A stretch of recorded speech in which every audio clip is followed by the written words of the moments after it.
अस्सलामुअलैकुम अज़ीज़ तुलबा, आप देख रहे हैं हमारा चैनल प्ले विद कलम और यहाँ आप सीख रहे हैं ख़त नस्तालीक।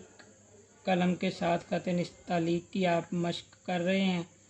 जैसा कि आप सब जानते हैं कि कैलीग्राफी में ख़त नस्तालीक की मश्क करने के लिए सिर्फ़ और सिर्फ आपके पास बैम्बो कलम होना चाहिए जिसको कट लगा हो, इस तरह से या इस तरह से।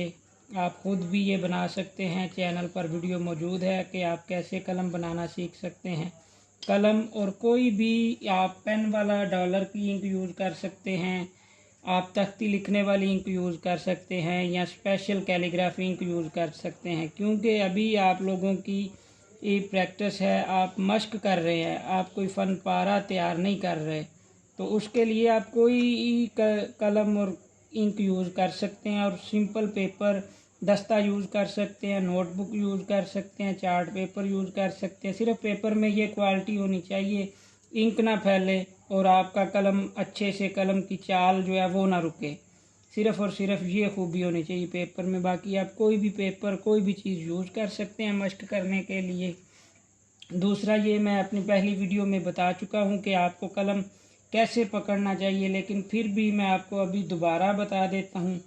फॉर एग्ज़ाम्पल, ये आपके पास 90 डिग्री का एंगल है, ठीक है, तो इससे आपने थोड़ा सा तिरछा 80 डिग्री के ज़ाविये पे कलम रखें और लिखना स्टार्ट कर दें। स्पेशली अलिफ लिखने के लिए आपका कलम 80 डिग्री जितना तिरछा होना चाहिए। ज़्यादा आप ऐसे तिरछा करेंगे तो वो गलत होगा। कलम इतना तिरछा रखें ताकि आपके अलिफ की मोटाई जो है आपके कलम के आधे कट जितनी हो।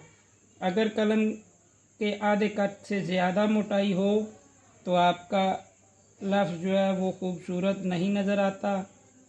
नीचे से जो अलिफ के ये पाँव है, ये देख लें गौर से, ये थोड़ा सा सोड के जैसी ये शेप है और ऊपर पूरा कट और नोक है, पूरा कट वाला ये नोक है। और अलिफ आप हमेशा 3 या 3.5 कट जितना ही बनाएंगे।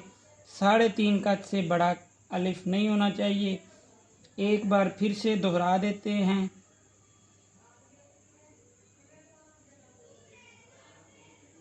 स्पेशली ये हमारी एक तालिबा हैं जिन्हें कलम पकड़ने में दुश्वारी पेश आ रही थी। ये वीडियो उनके लिए है। मैं भी, उनका नाम मिनाहल है। ये स्पेशल वीडियो आपके लिए है, तवज्जो से देखिएगा। मैं फिर एक बार रिपीट कर देता हूँ और तमाम तुलबा से ये गुजारिश है कि कट ज़रूर लगाया करें लिखने से पहले या लिखने के बाद। पहले लगाएं तो वो ज़्यादा बेस्ट है, ताकि आप लोगों के हरूफ जो हैं वो कट से आउट नहीं होंगे। और अगर आप बाद में लगाते हैं तो भी कट मापना ज़रूरी है, ताकि आपको पता हो कि आपके हरूफ कट के मुताबिक पूरे हैं। कट एक बेसिक पैमाना है आपके हरूफ की पैमाइश मापने के लिए, ठीक है जी। अब कुछ लोग जो बे लिख रहे हैं, बड़ा और छोटा बे, आपको सिखाया गया कि बे आपका बड़े वाला बे 11 कट का है, ठीक है। और ये देखें, बे लिखने के लिए आपने इसी एंगल पे 80 डिग्री के एंगल पे कलम को रखें और इसे आधा कट नीचे आने के बाद आप पूरा कलम इस तरह से ले जाएं और थोड़ा सा हल्का सा इसके अंदर खम डाल के यहाँ तक मूव करें। यहाँ आने के बाद आपने इसको ऐसे ही छोड़ देना है। ऊपर वाला ये लेफ़्ट वाला ये बाजू आपने नहीं बनाना, बल्कि कलम की नोक के साथ यहीं पे ये आगे से गोल शेप बना दें, ठीक है जी। और इसका ये अख्ताम है बड़े वाले बे का। और इसके कट 11 होने चाहिए इस तरह से,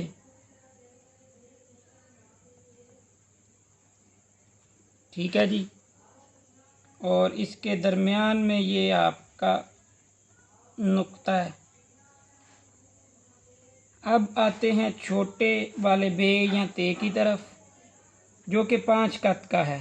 तो उसके दोनों बाजू होते हैं और उसको लिखने का भी तरीक़ाकार सेम है। सिर्फ़ और सिर्फ फ़र्क इतना है कि ये 5 कत का है और इसके दोनों बाजू हैं और ये छोटी शेप है।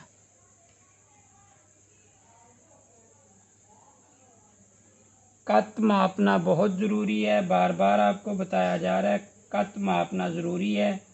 और जब आप अपने किसी टीचर की वीडियो देख रहे हों तो कलम की चाल पर तवज्जो रखा करें। ज़्यादा से ज़्यादा कलम की चाल समझने की कोशिश किया करें।